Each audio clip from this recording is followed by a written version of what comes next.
You know, when federal agents are actually trained to spot counterfeit money, they don't spend their first weeks studying all the fakes. Right, which sounds completely backward, doesn't it? Like you'd think they'd have this giant catalog of every forgery ever made just to memorize the mistakes. Yeah, exactly.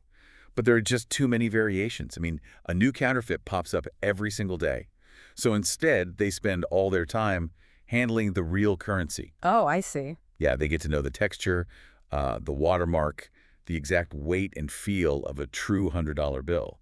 So, the second they touch a fake, their brain instantly flags it. It just feels wrong, even Oh, before they consciously know why. that makes total sense. They establish an absolute baseline of truth, so the deviation becomes, incredibly obvious. Exactly. Yeah. And that framework, that's exactly why we are here for your 17th weekly deep dive. So, Jim, Vivian, and the rest of the Thursday Night Life group, we are just thrilled to be prepping with you again Yes, absolutely. for your upcoming gathering this Thursday on July 16th, 2026.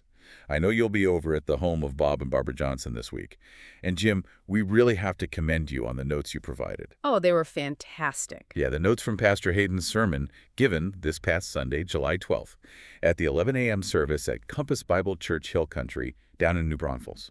They're incredibly thorough, and really, they set us up perfectly for our mission today because we are looking at Pastor Hayden's core application question for your group, specifically the part A of his application questions, which is, where do we find false gospels today? Right, which is the million-dollar question. Because to proclaim the true gospel effectively, you really have to be able to spot the counterfeits immediately, just like those federal agents you mentioned. Yeah. But to understand the modern counterfeits, the notes actually suggest we first have to understand the ancient roadblocks. Right, the historical baseline. Exactly. So we're looking at Matthew chapter 23, verses 13 through 15. Jesus is speaking directly to the scribes and the Pharisees, pronouncing these incredibly heavy woes upon them. And Pastor Hayden points out that these religious leaders sat on the seat of Moses. Yeah. Which, I mean, what does that actually mean in a historical context? Was that like a metaphor or a literal chair? It actually was literal in Yeah. many cases. Yeah. Archaeologists have uncovered these stone seats in the ruins of ancient synagogues. Wait, really? Actual stone seats? Yeah, usually situated right at the front, Oh, facing the congregation. So when a teacher sat down there, they were speaking with the assumed authority of Moses himself. I mean, it was the ultimate seat of influence and instruction. wow. They were the ones tasked with taking the word of God and making it accessible and, clear to the people. But according to Jesus, they were doing the exact opposite. Because he says to them, you shut the kingdom of heaven in people's faces. He actually calls them hypocrites because they were actively claiming that the way to God was not through Jesus. Right. They had this immense platform, this literal seat of authority, and they were using it to just make the truth incredibly murky. Yeah, and murky barely covers it, honestly. The real tragedy of their position is that they weren't just passively failing as teachers. They were actively slamming the door. Yeah. Jesus says, you neither enter yourselves nor allow those who would enter to go in. Historically, they had taken their role as these spiritual gatekeepers and weaponized it. They turned the path to God into this insurmountable wall of their own traditions. It makes me think of like an exclusive, incredible event that you've been invited to. Right. You show up at the venue, and there's this terrible, self-appointed bouncer standing at the door. Oh, I like this. Yeah, and he doesn't even work for the venue owner. But he's standing there making up arbitrary dress codes on the fly, demanding secret handshakes, and actively turning away the people who, actually possess the real, authentic invitations. That is a perfect image of what was happening. They were enforcing a standard that the owner of the venue never actually authorized, and they were aggressively blocking the people trying to get in. But when you look closely at the text of Matthew 23 here, something really bizarre jumps out. Oh, the missing verse. Yes. If you are reading from a modern translation, like the ESV, which I know Pastor Hayden uses, verse 14 is just missing. Yeah, just skips right over it. It jumps from verse 13 to verse 15. And Jim's notes highlight this, and I really want to dig into it because how does a verse just vanish from the Bible? Well, it didn't vanish. It was actually never there to begin with. Wait, really? Yeah, this is a fascinating dive into textual criticism. So in some older translations, you will see verse 14 included. It's the verse about scribes devouring widows' houses and offering long prayers for appearance's sake. Where I've definitely heard that verse before. Right, but modern translations omit it or they put it in brackets because we now know it was added by later scribes. Okay, but wait, how does a scribe just accidentally add an entire verse into the Gospel of Matthew? Well, it helps to understand how these manuscripts were copied in the ancient world. You have monks in these scriptoriums copying texts by hand. Often by candlelight, right? Exactly, by candlelight, working long hours. And the material in that missing verse, it is actually a completely true teaching of Jesus. It appears almost word for word in Mark chapter 12 and Luke chapter 20. Okay. So imagine a scribe centuries ago is copying the book of Matthew. He's reading this list of woes against the scribes, and he remembers the woe from Mark and Luke. So he might write a little note in the margin of his Pliament, essentially saying, hey, this is similar to the widow's house's teaching. Oh, like a cross-reference note you'd make in the margin of your own study Bible today. Precisely, that's exactly it. But then, say 50 years later, another scribe is copying that manuscript. He sees the note in the margin and assumes the previous scribe accidentally left a line out of the main text. Oh. Yeah, so out of a desire to be faithful to the text, he moves that marginal note directly into the body of Matthew's gospel. And over centuries, that addition gets copied over and over until it becomes embedded in certain manuscript traditions. That is just wild. So the earliest and most reliable Greek manuscripts don't have it, which is why translators today remove it. Exactly. But the irony here is just staggering to me. We are talking about false teachers adding their own tradition to God's word, and historically, a scribe literally added words to this exact text in Matthew. Yeah, it's pretty unbelievable. It perfectly mirrors how false teachers distort the gospel today by, adding their own requirements to it. The mechanism is identical. It's that human impulse to add just a little bit more to the text. And that impulse is exactly what Pastor Hayden tackles next by taking the congregation into Paul's letter to the Galatians. Right. Sermon point 1, guard yourself from false teachers. Right. This is where we define how a false gospel actually operates fundamentally. Yeah, because in Galatians chapter 1, Paul is writing to this church, and he's beside himself. He says he is astonished that they are so quickly deserting the grace of Christ for a quote-unquote different gospel. He's shocked. But looking at Jim's notes, the threat in Galatia wasn't some completely foreign religion moving into town. It wasn't, the worship of Greek gods or something super obvious like that. No, it was an inside job, essentially. You had teachers coming down from Judea, historically they're often called Judaizers, who were insisting that believing in Jesus was great, but it wasn't enough. They taught that unless people were also circumcised according to the custom of Moses, they could not be saved. So they were taking the finished work of Christ and saying, yes, plus this one ritual requirement. Exactly. And Paul's reaction shows that this isn't just a minor squabble over, church traditions. It strikes at the very heart of the gospel. If you require circumcision or any work of the law, really any human effort for salvation, you fundamentally alter the equation. You are replacing faith with human effort, and you're replacing grace with legal obligation. Yeah, the notes capture Pastor Hayden's really strong language on this. He said, if we rely on human works, Christ's sacrifice becomes useless. Useless. That's a heavy word. Paul says you would be severed from Christ. But I struggle with this concept a little bit. The notes mention that this false teaching in Galatia had what Pastor Hayden called surface plausibility. Yeah. So my question is, why is a false gospel, one that requires all this extra exhausting work and legal obligation, actually easier for our human brains to accept than the true gospel of free grace? Well, it really comes down to the psychology of human pride. We fundamentally crave control over our own destiny. Oh, for sure. So a works-based gospel appeals to us because it provides a tangible checklist. If I knock on this many doors or perform this many rituals or give this much money, I can look at my ledger and say, well, I earned my standing. It makes us the hero of our own story. We want to pay our own way. It's like, think about when someone takes you out to an insanely expensive dinner. It feels profoundly uncomfortable when they pick up the check. Right? Absolutely. You immediately want to say, oh, let me get the tip, or, I'll get the next one. Because being the recipient of pure charity makes us feel indebted and helpless. That's a great way to put it. The true gospel tells us that we are completely spiritually bankrupt. We cannot even leave a tip. Wow, yeah. It demands that we accept a free gift that we absolutely did not earn and can never pay back. And to the human ego, that is humiliating. We would much rather carry the burden of earning our salvation than admit we are entirely dependent on someone else's mercy. So the Galatians started their journey by receiving this free grace, but they were being seduced into trying to finish the job themselves, perfecting by the flesh what began by the Spirit.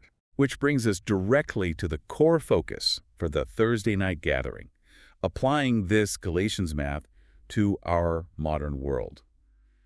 Because Pastor Hayden warns that today's false gospels aren't always obvious either.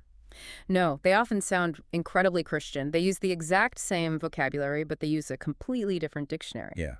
According to the notes, Pastor Hayden pointed out that the greatest threats to biblical Christianity aren't necessarily world religions like Buddhism or Islam, but groups that operate under a Christian umbrella. Right. The notes list Mormons, Jehovah's Witnesses, Christian Science, and the sacramental system of the Catholic Church. Yeah. And on a pause here for the Life Group, because the historical context Jim captured from the sermon notes regarding the Catholic Church and the Protestant Reformation is really crucial to handle accurately, just based on what Pastor Hayden taught. Right, and just looking objectively at the theological history provided in the Logos notes from the sermon, the distinction really comes down to the mechanism of justification. Okay, unpack that. So historically, the medieval Catholic Church developed a theology where grace was mediated through institutional channels, specifically the sacraments, baptism, penance, the Eucharist. And tied to that was the concept of the treasury of merit, right? Where justification is viewed as a status that a person actually merits or earns with God's help through great effort and participation in those sacraments. Yes. The notes emphasize that this created a merit-based system, and this is exactly what sparked the Protestant Reformation. Right. Reformers like Martin Luther, they were steeped in this system. Luther himself was a monk who tried to achieve peace with God through human effort. He really tried. He did all of it, the fasting, the extended confessions, the pilgrimages. But the more he tried to satisfy God's demands through his own works, the more terrified he became. Because he realized a perfect God demands perfect righteousness, which human effort can just never achieve. He basically hit that insurmountable wall that the Pharisees were building back in Matthew 23. Exactly, it's the same wall. So as the notes outline, the reformers turned back to the scriptures and argued for a radically different understanding. They argued that justification is a divine free gift.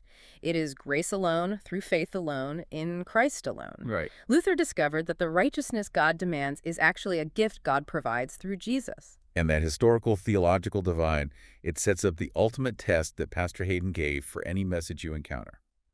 The Life Group needs to evaluate any teaching with this one question. Is Christ alone sufficient to save? That is the dividing line.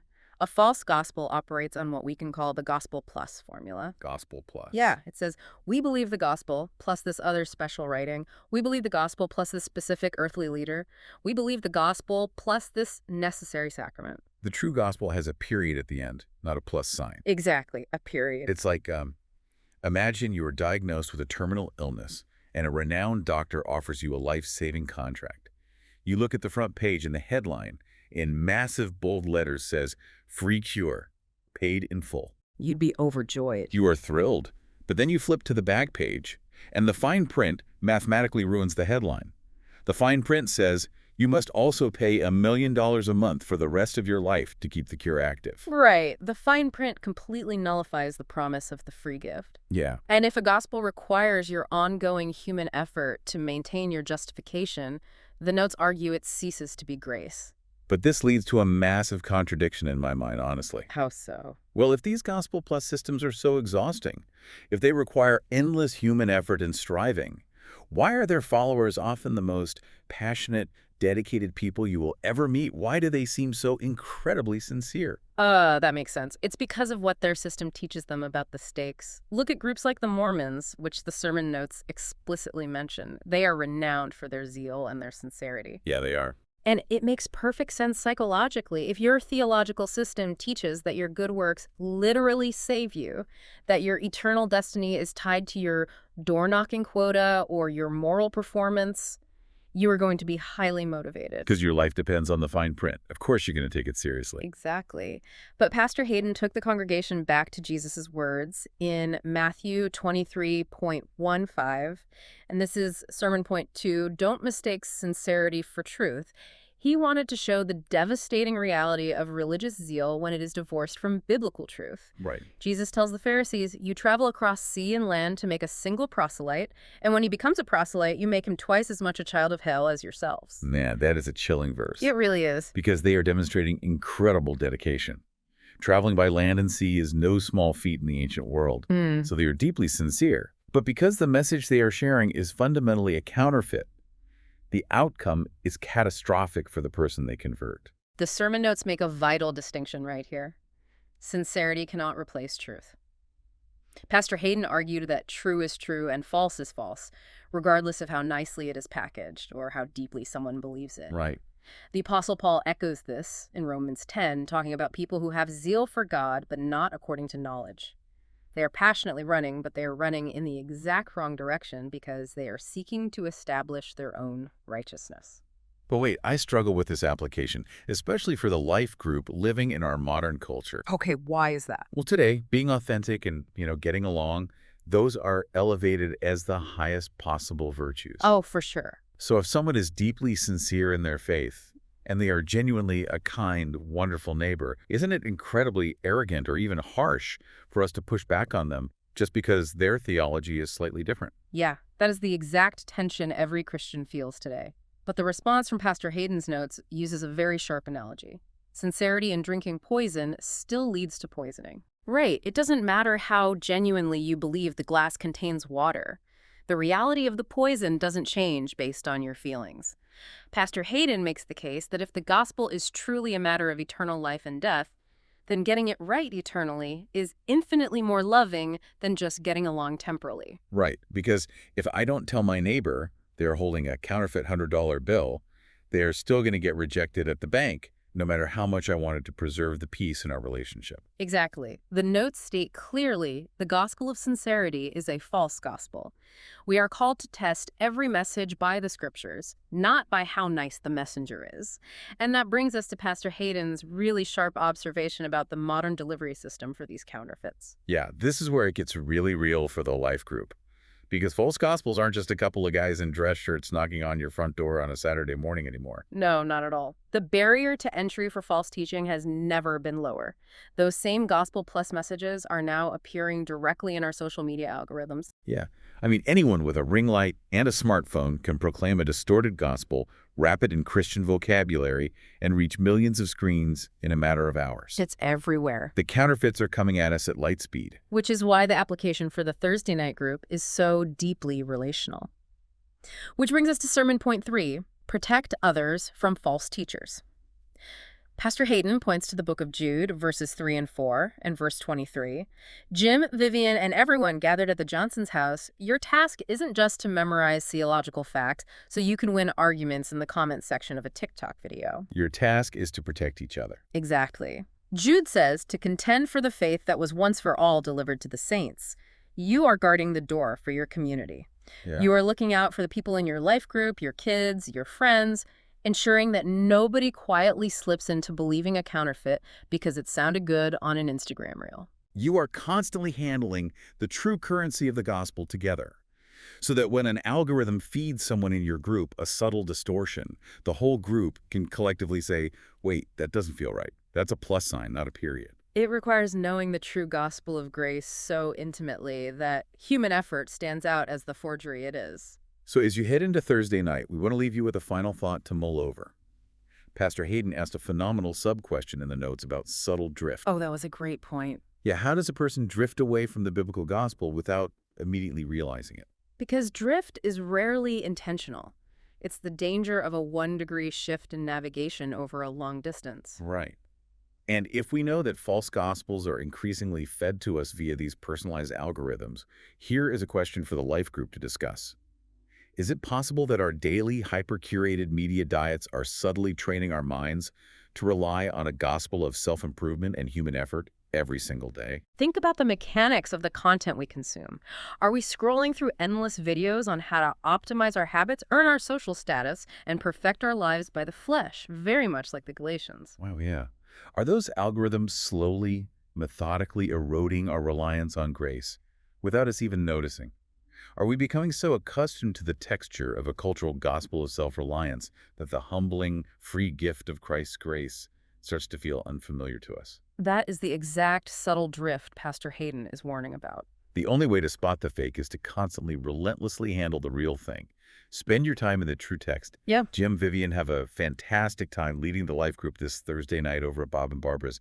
Dive deep into the true currency of grace, and we'll catch you all next week.